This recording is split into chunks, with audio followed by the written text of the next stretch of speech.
Bonsoir à tous.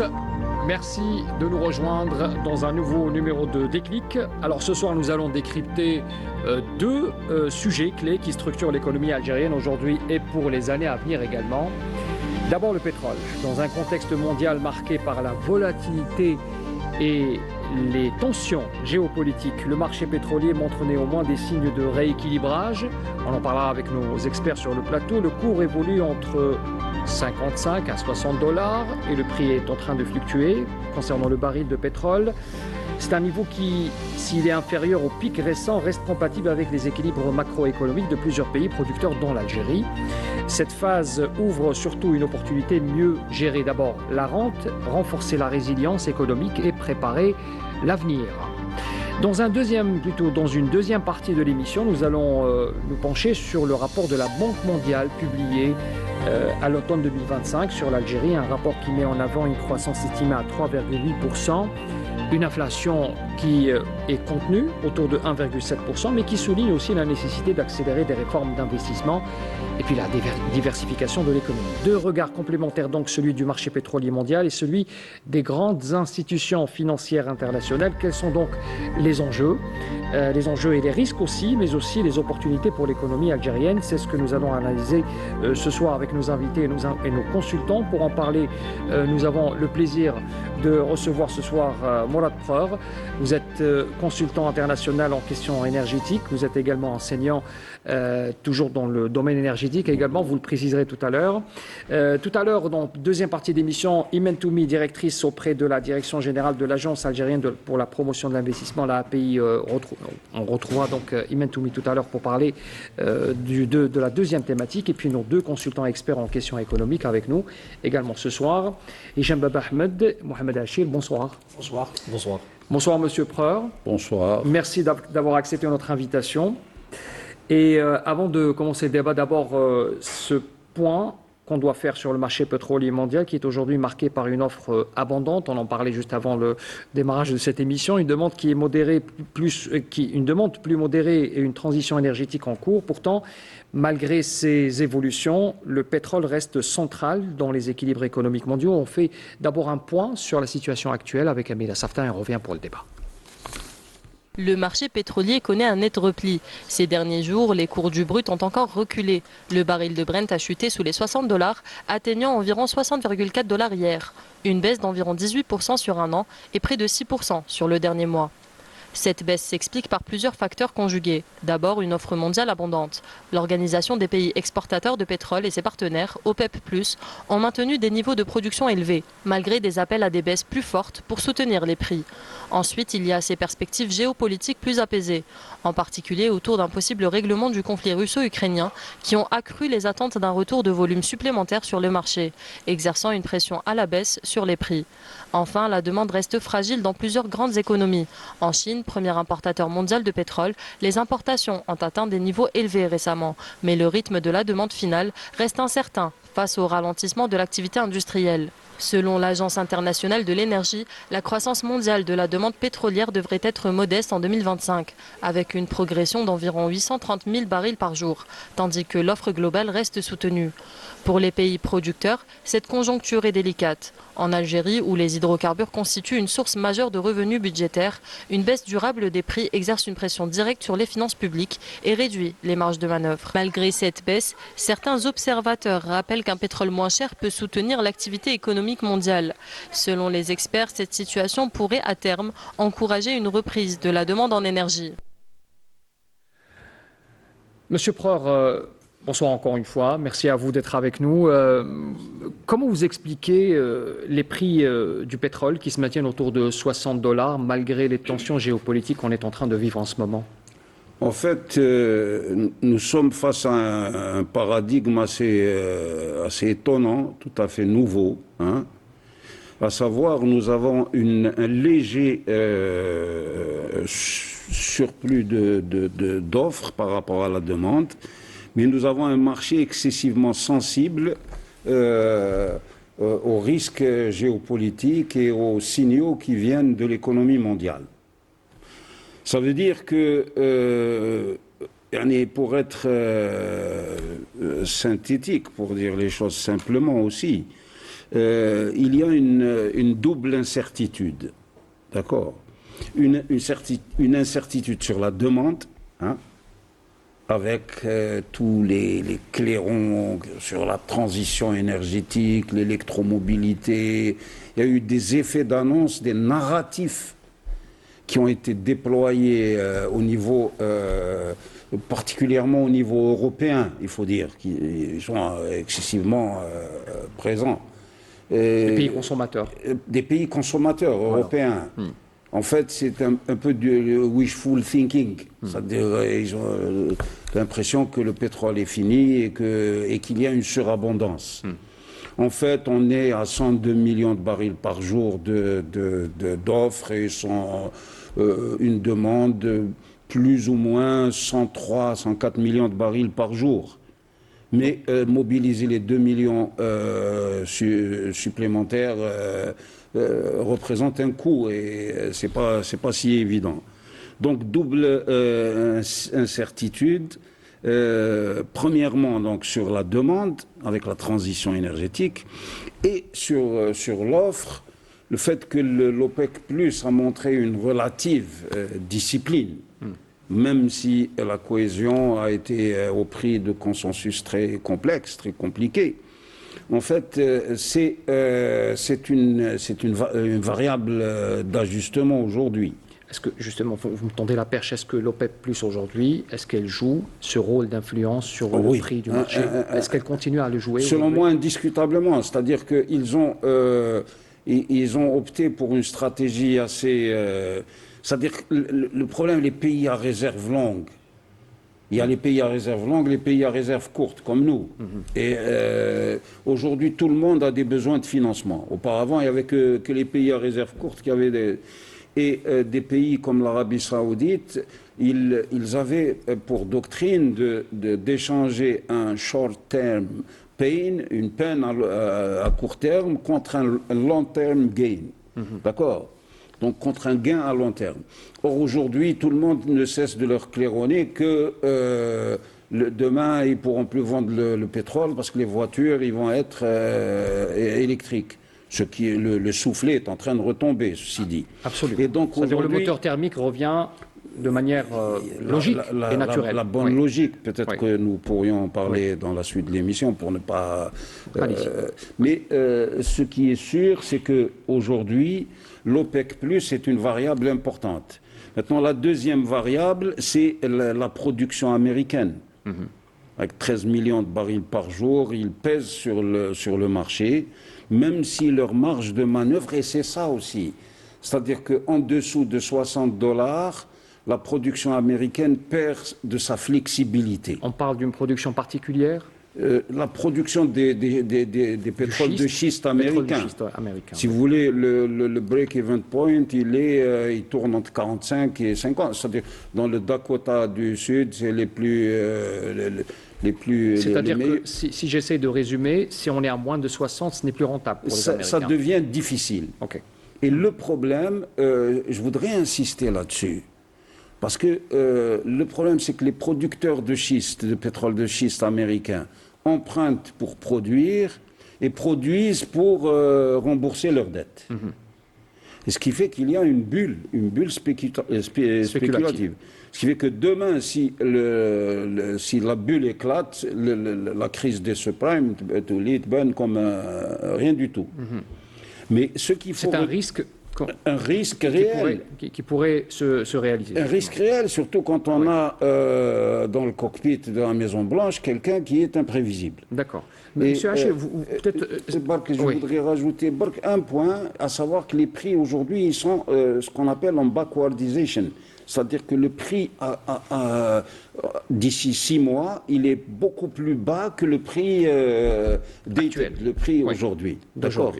Moi, j'aimerais, si vous avez une question à M. Preur, ou alors vous apporter une analyse par rapport à ce qui vient d'être dit. Oui, justement, M. Preur, il a bien quand même expliqué les tendances actuelles du marché pétrolier et des prix, mais aussi les facteurs déterminants du marché pétrolier, en l'occurrence d'abord l'analyse fondamentale en matière de l'offre et de demande et de croissance économique, mais aussi l'analyse un peu géopolitique qui pèse aussi sur les marchés pétroliers, parce que le marché pétrolier, donc le pétrole, c'est pas une marchandise comme les autres. Donc il est vraiment spécifique et son prix, comme vous dites dès votre introduction, donc il est lié à la volatilité des marchés. Maintenant, justement, la question qui se pose, quel serait le rôle futur de l'OPEP+, et comment on peut expliquer aussi l'OPEP+, en tant que producteur avec la Russie notamment, donc il continue encore, ça fait au moins quelques mois, à libérer les quotas, à augmenter les quotas sur le marché pour y aller jusqu'à offrir les 2 millions qui ont été initialement retenus sur le marché. Donc voilà, alors que normalement, il faut s'attendre à ce que l'OPEP+, maintenant... C'est-à-dire qu'il ne joue plus le rôle de régulateur, c'est ce que vous essayez de... Tout à fait, mais... Oui. C'est-à-dire qu'il y a une surabondance, il y a une... Effectivement, c'est ça, il y a une surabondance. Donc le rapport de la Banque mondiale parle d'une offre de 106 millions de barils jour, alors que la demande est de 103 millions de barils jour. Donc il y a quand même un décalage. C'est un peu fou. Oui, c'est 106, oui, c'est la Banque mondiale. Elle prévoit 108 pour 2026. Ce sont des prévisions, bien sûr. C'est des prévisions. D'accord. Pour 2026, il prévoit 108 millions de barils jour. Donc l'OPEP+, là, quel est le rôle de l'OPEP+?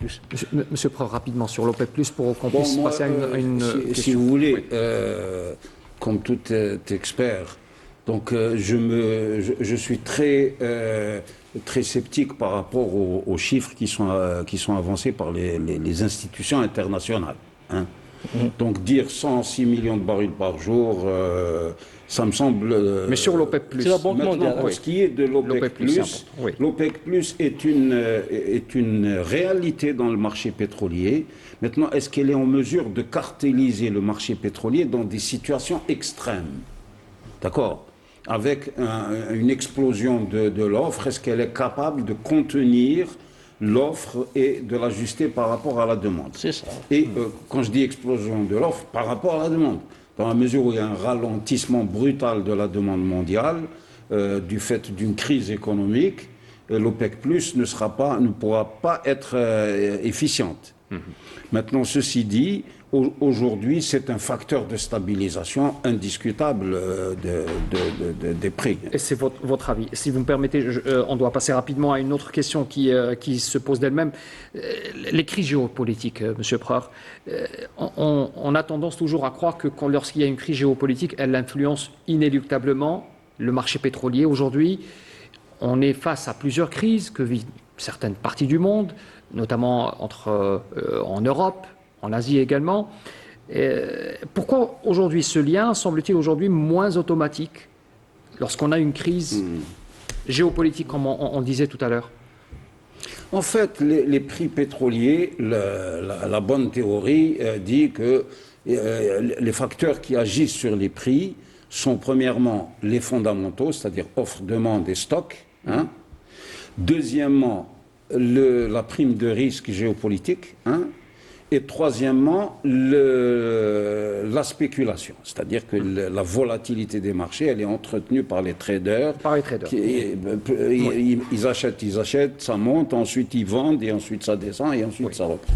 Maintenant, pour ce qui est des crises géopolitiques, justement, on a vu des missiles survoler les gisements, le plus grand gisement du monde, de Ghawar en Arabie Saoudite, le gisement de Bourgan au Koweït, etc., la zone de Dahran, de Ras Tanwara, etc., alors que les prix s'étaient repliés. Absolument. Ça veut dire que la question du risque géopolitique, elle est toujours liée à l'anticipation de rupture d'approvisionnement.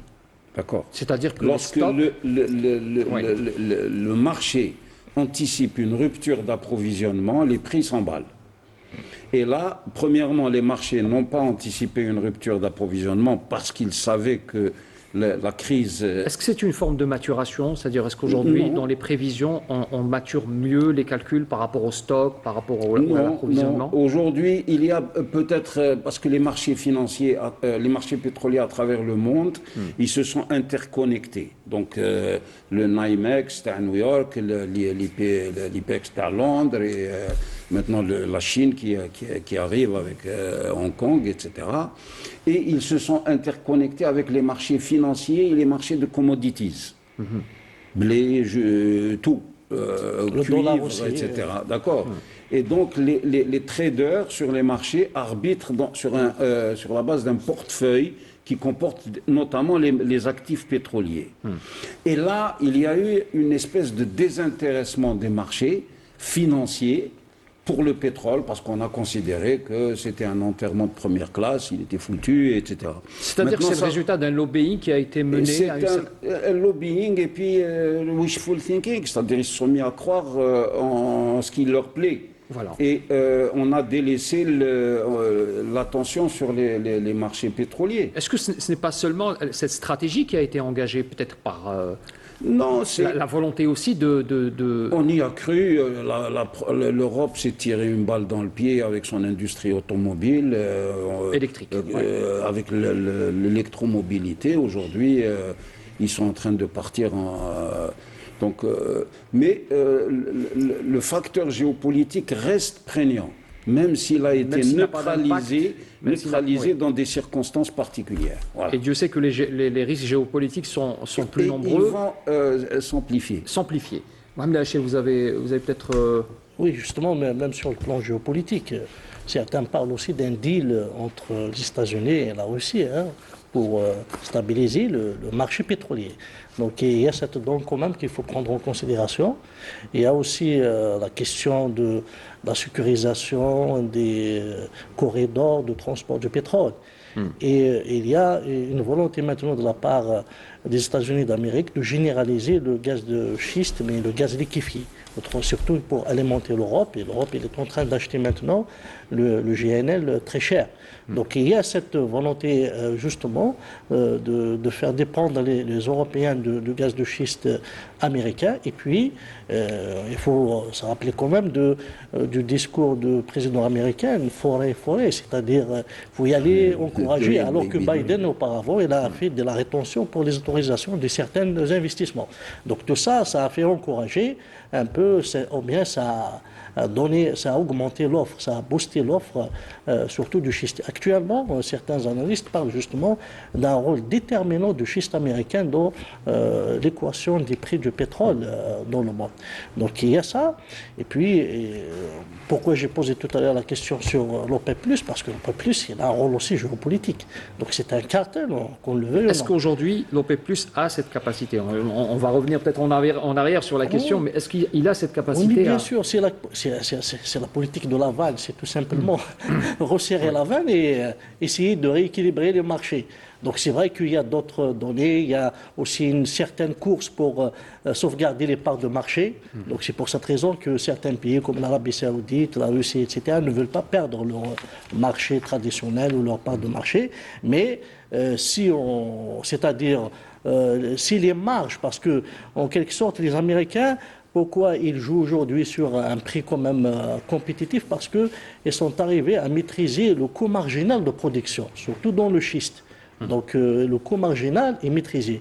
Et maintenant, donc, quand on maîtrise la chaîne de valeur en amont, avec les grandes multinationales, donc en matière de marge, en plus des économies d'échelle, c'est-à-dire la production de masse, donc ça fait, c'est-à-dire une mise à prix sur, c'est-à-dire des quotas importants sur le marché mondial, même avec des prix inférieurs, c'est-à-dire des prix compétitifs. Donc cela va créer un effet d'éviction pour les petits producteurs. Et c'est à partir de là que le rôle de l'OPEP, ou de l'OPEC ou de l'OPEP+, avec la Russie, donc normalement, doit, c'est-à-dire avoir sa raison d'être pour quand même défendre les intérêts des pays producteurs. Alors, l'un des pays producteurs, il s'agit d'une autre, l'Algérie. Alors, il y a un impact concernant le pétrole sur notre pays, notamment sur les finances publiques. Pour l'Algérie, que signifie concrètement un baril à 60 ou peut-être à moins de $60 en termes de recettes budgétaires et de capacité d'investissement? Votre avis? sur les prochains mois, peut-être les prochaines années? Bon, Est-ce que cela va nous impacter? Est-ce que cela va... Alors, d'abord, est-ce que les prix vont s'effondrer comme certains le prédisent pour 2026, 2027? Moi, je ne le crois pas. Pourquoi? Je ne le pense pas, je ne le crois pas. Parce que, c'est-à-dire les prix pétroliers, il y a une tendance lourde. À mon avis, elle est haussière, parce qu'elle part d'une anticipation d'épuisement. Et cette tendance, elle est contrariée par des tendances de court terme ou des épisodes de court terme, hein, Oui. qui sont le fait de crises économiques, etc. Mais qui n'ont pas d'impact? Mais il y a un fait. Il y a un fait, c'est que 80% de la croissance de la demande vient des émergents, qui partent de très bas. D'accord? Donc on est dans un cycle baissier.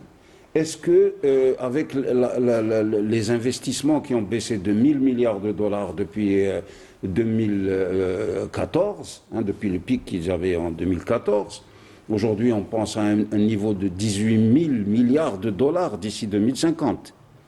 C'est-à-dire que le pétrole continuera d'ici 2050. À 2050, il sera encore avec le gaz 50% de la demande énergétique mondiale.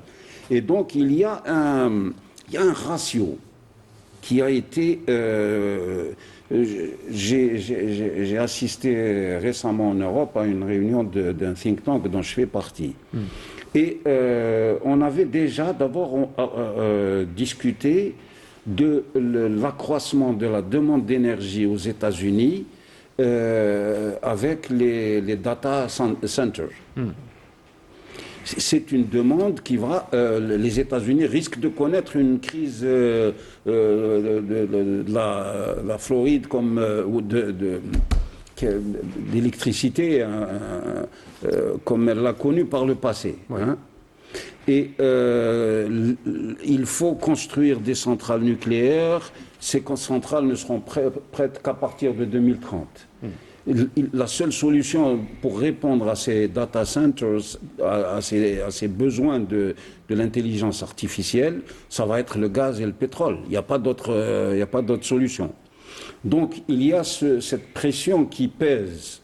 Maintenant, quand on parle de, comment dirais-je, de la production américaine. Certes, c'est 13,7 ou 13,5 millions de barils par jour, mais les États-Unis, c'est 68 milliards de barils de réserves. Exactement. Sur des réserves mondiales de 1700 milliards de barils.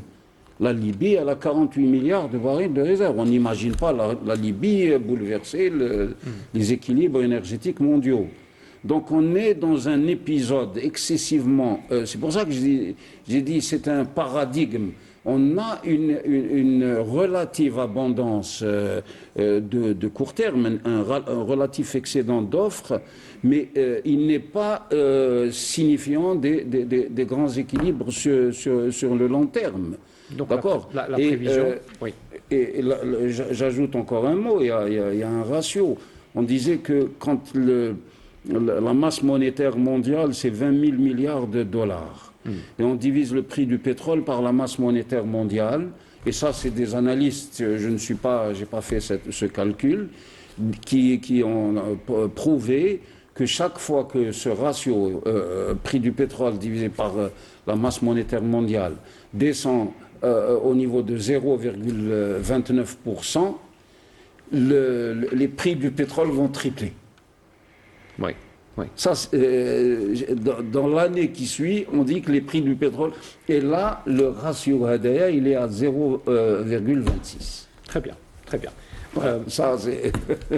Vous voulez intervenir sur la question de l'impact sur l'Algérie, éventuellement sur ce prix actuel et Hicham Ahmed? Oui, alors en Algérie, le prix ce n'est pas le prix du pétrole qui gêne, c'est la dépendance aux hydrocarbures. C'est parce que nous sommes dépendants à 95% des hydrocarbures qu'on cherche à diminuer cette dépendance. Sinon, pour les prix, éventuellement, peut-être qu'il y a un mouvement qui est en train de maintenir les prix à la baisse pour des pressions on verra peut-être, c'est en relation avec le BRICS ou une autre institution peut-être, parce que on n'a pas les éléments, puisque c'est des négociations qui se font soit très discrètement, ou alors c'est des mouvements de pression. Très bien. Eh ben, écoutez, le pétrole reste un pilier essentiel. Là, on vient de le dire avec M. Preur, il ne peut plus être l'unique moteur de croissance. C'est cela un peu l'enjeu aussi. C'est précisément ce que souligne d'ailleurs le dernier rapport de la Banque mondiale consacré à l'Algérie. La Banque mondiale qui prévoit une croissance de 3,8% en 2025, tirée principalement par les secteurs des hors hydrocarbures, il faut souligner. Alors, est-ce enfin le signe d'un changement structurel de l'économie algérienne? On tentera de répondre à cette question avec notre deuxième invité. Merci encore une fois, Monsieur Preur, d'avoir été présent avec nous. Je vous invite d'abord à regarder ce sujet signé Amir Assafta sur le rapport de la Banque mondiale. On revient tout de suite après. Croissance plus vigoureuse, durable et diversifiée grâce à la maîtrise de l'inflation et la poursuite des performances commerciales hors hydrocarbures constituent, selon le dernier rapport de la Banque mondiale, des signaux encourageants pour l'économie algérienne. Selon ce rapport intitulé « Répondre aux défis climatiques et soutenir le développement durable », l'économie algérienne a poursuivi son élan en 2025 avec une croissance de 4,1% au premier semestre et une expansion attendue de 3,8% sur l'ensemble de l'année. Les secteurs hors hydrocarbures ont enregistré une croissance de 5,4%, tandis que l'inflation a reculé à 1,7% sur les 9 premiers mois, portée par la baisse des prix des denrées alimentaires, la performance du secteur agricole et le maintien d'un taux de change stable.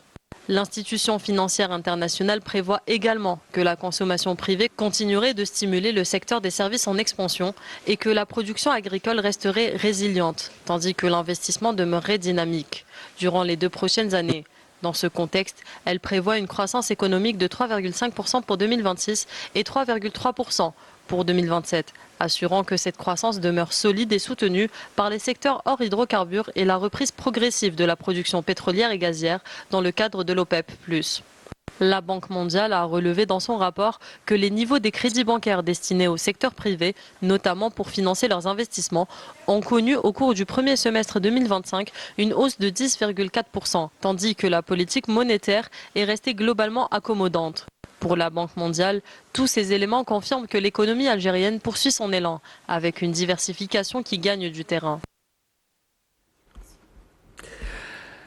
Alors on revient dans cette deuxième partie d'émission avec notre deuxième invité. Alors nous avons avec nous Imen Toumi, nous avons un grand plaisir de vous recevoir. Vous êtes directrice auprès du directeur général de l'AAPI, l'agence algérienne pour la promotion des investissements.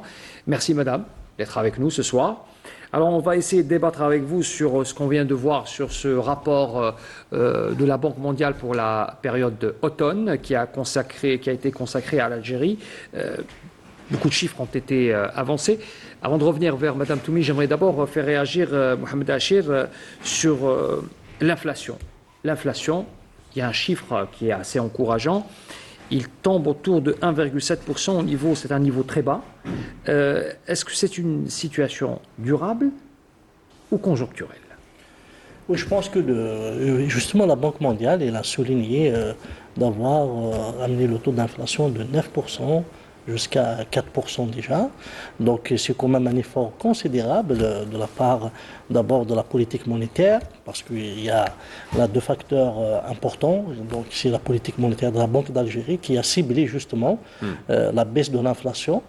Et il y a aussi une certaine politique de maintien des subventions de l'État, surtout pour compenser un peu la hausse des prix à l'importation, ce qu'on appelle l'indice de valeur à l'importation, étant donné que le panier qui est subventionné par le Trésor public est très très important, environ 700 milliards de dinars de subventions, des produits de première nécessité, etc. Donc surtout les céréales. Donc ça a fait un peu baisser l'inflation. Et puis il y a aussi une décélération en matière des produits frais, surtout les produits agricoles frais. Donc la majorité des produits ont baissé, se sont stabilisés, mais à part quelques produits, parfois les viandes rouges, etc., qui sont un peu toujours dans une tendance haussière. Et il y a aussi quelques mesures de lutte contre la spéculation. donc et d'organisation des marchés. Donc c'est tout ça qui a stabilisé les prix. Et justement, je pense que ça ne va pas être conjoncturel. Déjà même les prévisions de loi de finances 2026 prévoient encore une baisse du taux d'inflation encore en 2026. Et cela sera dû justement à la fois à l'augmentation de l'offre dans certains produits, la stabilisation encore des prix et la maîtrise davantage justement de la masse monétaire. Donc c'est un peu les trois facteurs conjugués qui ont ramené un peu ce taux d'inflation. Alors, Madame Toumi, j'aimerais poser la question par rapport à l'API, bien sûr, qui est concernée aussi dans ce rapport, notamment concernant l'investissement et le climat des affaires. Dans ce rapport, on lit qu'il faut insister sur l'amélioration du climat des affaires. Aujourd'hui, où est-ce qu'on en est avec la API? Beaucoup de projets ont été proposés. Quelle est aujourd'hui la situation du climat des affaires en Algérie, pour être concret? D'abord, bonsoir, merci de m'accueillir. Donc, par rapport à l'amélioration du climat des affaires, l'API, l'Agence algérienne de promotion de l'investissement, de par son nom, c'est une agence de promotion, c'est-à-dire elle essaye de redorer ou bien de faire promouvoir l'image de l'Algérie, tant sur le plan national que sur le plan international. On redouble d'efforts pour faire connaître le climat actuel et pour l'améliorer également, parce que notre stratégie par promotion, qu'est-ce qu'on entend par promotion? C'est d'abord mettre en place les politiques et les stratégies, d'accompagner les investisseurs et de faire la plaidoirie pour eux, et puis de faire le suivi des investisseurs. Tout ça, ça implique la promotion de l'investissement. Et bon, comme nous sommes au mois de décembre, c'est l'heure des bilans et tout, au bout de cette année 2025, et je dirais même au bout des 3 années de l'existence de l'API, nous sommes aujourd'hui, nous sommes face à un bilan très appréciable. C'est-à-dire en chiffres? En chiffres, nous avons enregistré depuis la création de l'API en 2022 plus de 18 000 projets d'investissement. 18 000. 18 000 projets d'investissement. On se rapproche de plus en plus d'un pas sûr vers l'objectif fixé par Monsieur le Président de la République de la création de 20 000 nouveaux projets. Et donc, je disais que ces 18 000, il inclut 7 000 projets au cours de l'année 2025, au cours de la seule année 2025. Et parmi ces projets, il y en a déjà 1000 qui ont achevé la réalisation et qui sont entrés en exploitation. Et sur les 18 000, si on revient sur le chiffre global depuis 3 ans, combien de projets, vous faites le suivi bien sûr, Oui. on est sur combien de projets qui sont existants, qui sont en activité? Justement, ce que je viens de dire, Oui. il y a 1000 projets, on a recensé 1000 projets qui sont entrés en exploitation, mais il faudrait que j'apporte une petite précision par rapport à ce chiffre. On a des dispositions réglementaires qui imposent aux investisseurs de déposer leur état d'avancement au terme de chaque année. C'est-à-dire le chiffre de 1000 projets entrés en exploitation, il s'arrête au 31 décembre 2024. Au 31 décembre 2025, nous allons actualiser ce chiffre et trouver... C'est-à-dire que vous avez bien sûr d'autres projets d'investissement Certainement. qui avancent à des taux Voilà. évolutifs. Évolutif, tout à fait. Et donc, vous on faites aura le chiffre, on aura le bilan au 31-12-2025. On vous réinvitera pour ça. D'accord. Monsieur Bahman, vous avez peut-être une question par rapport à l'API? Oui, j'aurais peut-être souhaité avoir un système de tableau de bord pour que vous puissiez nous donner des chiffres mensuellement ou peut-être... c'est-à-dire, vous avez numérisé, d'après mes informations, vous avez numérisé le processus. Est-ce que vous avez accès à tout problème que rencontre un investisseur et vous agissez en temps réel? Oui. Par rapport au suivi mensuel des investissements, nous avons une moyenne mensuelle qui est de 600 à 700 nouveaux projets enregistrés par mois.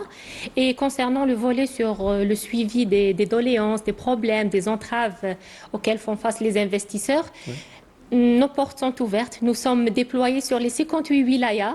Nous avons 58 guichets sur tout le territoire national et nous avons récemment, justement, dans les efforts de digitalisation de l'administration, nous avons instauré un nouveau système qui qui est une plateforme sur notre site web. C'est une rubrique sur notre site web dans laquelle les investisseurs peuvent déposer soit des doléances, soit carrément déposer des réclamations ou des requêtes pour trouver des solutions à des problèmes bien spécifiques. Si vous le permettez, juste par rapport aux natures d'investissement, est-ce que ça touche toutes les activités économiques ou alors aussi les sources, hein, parce qu'on a beaucoup d'Algériens notamment qui sont installés à l'étranger, c'est ce qui nous intéresse aussi d'en parler. On parle de ces Algériens qui essaient de revenir et qui essaient d'investir en Algérie. Les portes sont ouvertes aussi pour eux, on imagine. Absolument, absolument. D'ailleurs, nous avons dédié plusieurs journées d'information, plusieurs d'actions de communication à l'endroit de notre communauté à l'étranger. C'est-à-dire vous travaillez en collaboration avec le secrétariat d'État en charge de la communauté nationale à l'étranger et avec nos représentations diplomatiques à l'étranger qui, de par la loi, sont le prolongement de l'API à l'étranger. Voilà. Donc, par rapport aux origines... Et vous continuez, c'est-à-dire ces journées de sensibilisation, tout à fait. Parce qu'il y a ce travail d'aller vers cette communauté qui peut-être a des difficultés à avoir peut-être accès à l'information, à être rassuré peut-être, parce qu'il faut aussi rassurer ces gens-là pour qu'ils puissent revenir. Absolument, non, absolument. On essaye d'accroître la connaissance du climat des affaires en Algérie, de faire changer les idées de la perception collective sur le climat des affaires en Algérie. On essaie d'expliquer que les choses ont changé, qu'il y a un nouveau paradigme, qu'il y a une nouvelle loi sur l'investissement qui est plus favorable à l'investissement, qu'il soit national ou étranger. Et par rapport, justement, vous avez évoqué notre diaspora. Les investisseurs issus de la diaspora sont considérés comme des investisseurs nationaux. Donc, même s'ils viennent avec des investisseurs étrangers, les investisseurs étrangers, ils reçoivent le même traitement que les investisseurs nationaux. Il n'y a plus de distinction entre l'origine des fonds ou l'origine des investisseurs. Mohamed Hachir. Oui, je pense que actuellement, l'AP a fait des efforts considérables en matière de débureaucratisation d'abord, de l'acte d'investir. Et d'introduction de certains outils numériques à travers la plateforme en matière d'accompagnement des avantages et d'orientation, et même pour faire un effort de marketing territorial, surtout par rapport à la loi 22-18 qui fixe, ainsi que les textes d'application, qui fixe quand même des activités qui sont prioritaires et qui sont priorisées pour substituer aux importations. Donc on a remarqué aussi un certain nombre quand même de partenariats réalisés avec des étrangers. Mais la question qui se pose aujourd'hui, c'est un peu la vitesse d'exécution des décisions. Parce qu'il faut le dire clairement que les 18 000, donc la quasi-totalité, c'est des intentions d'investissement. Mais le fait qu'il y ait une intention d'investissement, déjà il faut être positif, c'est déjà bien. Donc il dépose son dossier, etc., à travers une plateforme. Mais après, l'exécution de l'investissement, c'est-à-dire la vitesse d'exécution, il y a des ratios dans le monde, même en nombre de jours, carrément pas en nombre de mois. Donc là, ça pose problème. Et l'élément phare, ou bien l'élément déterminant qui freine un peu actuellement, c'est un peu le foncier. Je ne sais pas qu'est-ce qu'il a apporté parce qu'il y a eu un travail, certes, sur les agences d'aménagement du foncier, mais concrètement, qu'est-ce qu'elle a fait la paix par rapport à cette question du foncier industriel ou du foncier économique. Donc, si on revient au taux de réalisation des investissements, vous parlez d'intentions, moi je dirais que ce sont des investissements, ce sont des projets, ce sont des intentions formalisées. Elles ne sont pas au stade d'idée, au stade de simple, sans engagement. Ce sont des investisseurs qui se sont engagés à réaliser ces investissements. Les durées de réalisation, ils sont régis par la réglementation. C'est-à-dire, vous répondez à un certain nombre de conditions, vous obtenez une durée bien déterminée pour la réalisation. Et si vous dépassez cette durée de réalisation, vous terminez la réalisation de votre projet sans avantage, sans l'accompagnement de l'État. Maintenant, si on revient à la question du foncier, c'est vrai que il subsiste quelques difficultés, oui, Oui. quelques difficultés, mais en général, on pourrait dire que ce mécanisme, on a réussi à établir un nouveau mécanisme, Lequel? Si on non, peut. Oui. le mécanisme d'octroi du foncier à travers la plateforme numérique. D'accord. Un mécanisme digitalisé, numérique, en toute transparence. C'est-à-dire qu'il n'y a pas des assiettes qui sont octroyées, elles sont octroyées au su et au vu de tout le monde. Dès qu'il y a une disponibilité foncière, elle est affichée sur la plateforme et c'est tous les investisseurs qui peuvent déposer les demandes, Qui ont accès, qui ont peuvent accès déposer. à l'information et qui peuvent déposer les demandes d'octroi. Et si on pourrait comparer ce dispositif avec les anciennes pratiques, si on prend une période donnée pour de 3 ou 4 ans avec l'ancien dispositif qui était le CalPIREF, on remarquerait qu'il n'y a que le processus actuel régi par la loi 2317 et les plus efficaces car au bout de même pas 2 ans, nous avons octroyé plus de 800 assiettes. En combien de temps, rappelez-moi? En même pas 2 ans. En même pas 2 ans. On avait commencé l'octroi en février 2024. Nous sommes pas encore arrivés à février 2026 et nous avons déjà octroyé plus de 800 assiettes, parmi lesquelles il y a des chantiers qui sont déjà entamés et il y a des taux d'avancée très appréciables. C'est-à-dire qu'il faudrait être indulgent avec l'API. Hein. Ça fait 3 ans qu'ils sont là, c'est-à-dire qu'il y a un travail qui est fait. Mais qu'en est-il du guichet unique aussi, hein, Oui. parce qu'il ne suffit pas aussi d'attribuer le foncier, mais après il y a des actes fonciers qu'il faut attribuer, il y a Tout à toutes les fait. procédures. Alors, qu'en est-il du guichet unique? Le guichet unique. Le guichet unique, tout à fait, c'est une question très pertinente. Au bout de 2 ans d'exercice de l'expérience de l'API avec le dispositif sur l'investissement, nous avons lancé une étude, plutôt pas une étude, mais le chantier de révision des textes réglementaires. Nous avons constaté certaines incohérences, Dysfonctionnements peut-être? certains dysfonctionnements, et nous avons essayé de les corriger. Les textes ont été discutés et nous avons préparé les nouvelles moutures des textes de loi Et l'application? modificatifs. L'application, on attend leur promulgation, D'accord. qui D'accord. est Mais il y imminente. a peut-être une urgence par rapport aux investisseurs qui veulent justement se débarrasser tout à de ces fait, obstacles. Tout à Oui. fait, on est conscient de cette urgence. Est-ce qu'il y mais a, il faut est-ce qu'il y a quand une cellule même, d'écoute justement par rapport à ces investisseurs qui reviennent vers vous, on imagine, pour peut-être dénoncer certaines lenteurs, certaines pratiques bureaucratiques aussi? Oui, comme je l'avais Oui, mentionné vous l'aviez tout à l'heure. mentionné tout à l'heure. Voilà, mais- nos portes sont ouvertes. S'ils souhaitent le faire physiquement, se présenter Ou alors sur une plateforme? ou bien sur une plateforme, sur notre site Sur web. votre site. Il y a plein d'espaces. Il y a l'espace des infractions, il y a l'espace des doléances. Il y a pas mal de rubriques qui peuvent répondre à pas mal de besoins. De doléances. Hicham Babahmed? Est-ce que un investisseur algérien ou étranger pourrait avoir accès probablement en 2026, puisque on encourage la numérisation, transformation numérique plutôt. Est-ce qu'on pourrait avoir une plateforme commune entre le guichet unique, entre toutes les institutions qui sont directement liées ou indirectement liées à cet investisseur, afin de lui permettre de suivre son dossier et voir en temps réel l'évolution pour qu'il puisse se projeter avec peut-être sa banque, avec les fournisseurs de matières premières, les fournisseurs de machines, etc., pour qu'il puisse projeter sa stratégie. Oui, tout à fait. Ça, c'est l'objectif ultime de la plateforme numérique de l'investisseur. Lorsqu'elle a été créée, on avait parlé du principe de l'interconnexion avec tous les systèmes d'information des administrations concernées par l'acte d'investir.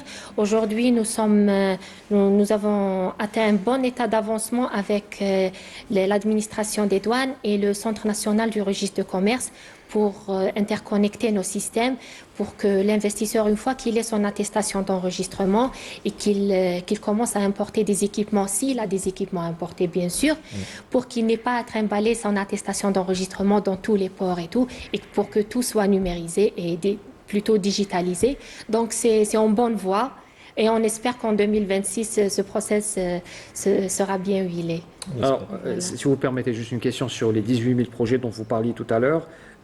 En termes de projets d'étrangers, c'est-à-dire investissement direct étranger. Est-ce que vous les avez référencés? Est-ce qu'il y a Oui. un chiffre que vous pouvez nous Oui, révéler ce soir? nous avons un jour d'aujourd'hui, enfin pas au jour d'aujourd'hui, mais au 30 novembre, nous avons arrêté les statistiques, le bilan au 30 novembre 2025. Nous avons 300 investissements étrangers. Dans quel domaine, si vous, on peut aller un peu dans le détail? Dans des domaines divers, parce que la loi sur l'investissement, elle a six secteurs prioritaires. Donc Est-ce qu'on est donc plutôt dans le tertiaire ou alors dans des domaines de peut-être de production peut-être? alors, il faut savoir que le secteur prédominant, c'est l'industrie. C'est l'industrie. Elle occupe 40% des parts des projets Est-ce qu'on enregistrés. peut avoir une idée aussi sur les pays qui sont Il y a 2 pays en tête de liste, c'est la Chine et la Turquie. la Chine et la Turquie? Oui, Et donc aujourd'hui, on est aux alentours, vous m'avez parlé tout à l'heure de 300. combien? 300 de projets. 300 projets, ou bien 100% étrangers, ce qu'on appelle IDE, investissement direct étranger, ou bien en partenariat avec des étrangers. Avec des Algériens. Voilà, avec des Algériens, Avec entre Algériens et étrangers. Très bien. Mohamed Achir? Oui, justement, surtout la question des IDE est très très importante. Parce que un pays qui attire davantage d'IDE est un pays d'abord qui donne une très bonne image. Qui inspire confiance d'abord. Et qui inspire confiance. Et c'est un pays aussi dont l'investissement est prometteur. Parce que pour d'abord diversifier l'économie, et même surtout pour l'Algérie, il est dans, c'est-à-dire il est dans la politique de substitution aux importations et d'exportation hors hydrocarbures. Donc on a besoin d'IDE pour pénétrer les chaînes de valeur internationales. Tout à fait. Parce Et que- sur la question des deux pays, la Chine et la Turquie, qui sont en tête Oui. de liste. Effectivement, d'abord la Chine c'est le premier partenaire économique en matière des échanges avec l'Algérie. C'est presque 12 milliards de dollars d'échanges entre l'Algérie et Ce la n'est pas une Chine. surprise. Ah oui, donc Oui. c'est la Chine qui domine. Et puis, justement, ces dernières années, il y a quand même la Turquie aussi qui a repris des places importantes. Donc, c'est un partenaire qui a investi aussi. Il y a l'Italie aussi, surtout avec des projets que ce soit dans l'énergie renouvelable, même dans l'agriculture, la transformation agroalimentaire. Il y a aussi maintenant des investisseurs qui arrivent, comme certains investisseurs, c'est-à-dire dans le domaine pharmaceutique, etc. Mais maintenant, il y a justement un problème qui se pose parfois pour tous les investisseurs étrangers. Donc, il y a certaines branches d'activité, ou bien certaines, carrément, certaines filières, qui sont soumises, in fine, à une autorisation d'un ministère de tutelle, de l'industrie, de l'agriculture, etc. Mais réellement, il faut faire en sorte que l'AP, quand il donne une autorisation et des avantages, ils vont y aller jusqu'au bout. Ils ne vont pas attendre C'est-à-dire encore. avoir affaire à un seul interlocuteur pour Exactement. essayer d'accélérer les choses. Oui. Ça, c'est l'enjeu principal. Est-ce qu'aujourd'hui l'API est dans cette convergence de vues? C'est-à-dire est-ce qu'on est dans ce travail de faciliter, d'avoir toujours c'est un peu assimilé à un guichet unique, c'est-à-dire C'est ça. s'adresser à une seule absolument. personne. C'est ça l'esprit de la loi. Donc, il est vrai qu'au jour d'aujourd'hui, l'investisseur, lorsqu'il obtient l'attestation d'enregistrement, il n'a pas avec toutes les autorisations des autres ministères concernés, mais c'est ça l'esprit. On voudrait arriver à un guichet unique, ce qu'on appelle le certificat ou bien l'attestation d'or, la Golden Certificate. Lorsqu'il obtient son ticket, son Golden Certificate, il peut la poser et il fait foi chez toutes les administrations. Absolument. Voilà. Et avec la nouvelle configuration, la nouvelle architecture du guichet unique, qu'on espère sera promulguée bientôt. Donc, Vous parliez de 2026? Oui, 2026. On 2026. attend la promulgation D'accord. de ce texte en 2026. On va renforcer la composante du guichet unique qui compte aujourd'hui pas mal d'administrations, mais elles seront encore renforcées et même leurs prérogatives, elles seront renforcées. C'est-à-dire que prochainement, les représentants de ces administrations pourront délivrer les attestations requises. Très bien. Un dernier mot, parce que le temps, c'est fini. Je vous laisse le dernier mot pour vous, Hicham Baba Ahmed. Alors, c'est vrai qu'on constate qu'il y a eu des efforts. les investisseurs, est-ce que ils se posent souvent la question sur les dividendes? Est-ce que la question des dividendes, pour le rapatriement des dividendes, a été réglée à travers ces nouvelles lois? Rapidement, Oui. s'il vous plaît. Donc oui, c'est réglé à travers la nouvelle loi. C'est une garantie, c'est un droit garanti par la loi sur l'investissement pour les investisseurs étrangers, pourvu qu'ils ramènent 25% du montant de l'investissement de l'étranger, que ce soit en nature ou bien en cash. Voilà, Merci beaucoup. pour être bref. Merci beaucoup. Iman Toumi, directrice auprès du directeur général de l'API. Merci d'avoir été avec nous. Merci d'avoir C'était répondu un à... plaisir. On vous a un peu bousculé, hein, messieurs, on n'avait pas été galant. C'était un plaisir. Alors, je remercie également les deux consultants de l'émission Déclic, Mohamed Achir et Hicham Baba Ahmed. Merci à vous également, chers téléspectateurs, de nous avoir suivis ce soir. Et puis, je vous souhaite une très bonne soirée et à la semaine prochaine pour un nouveau numéro. Merci.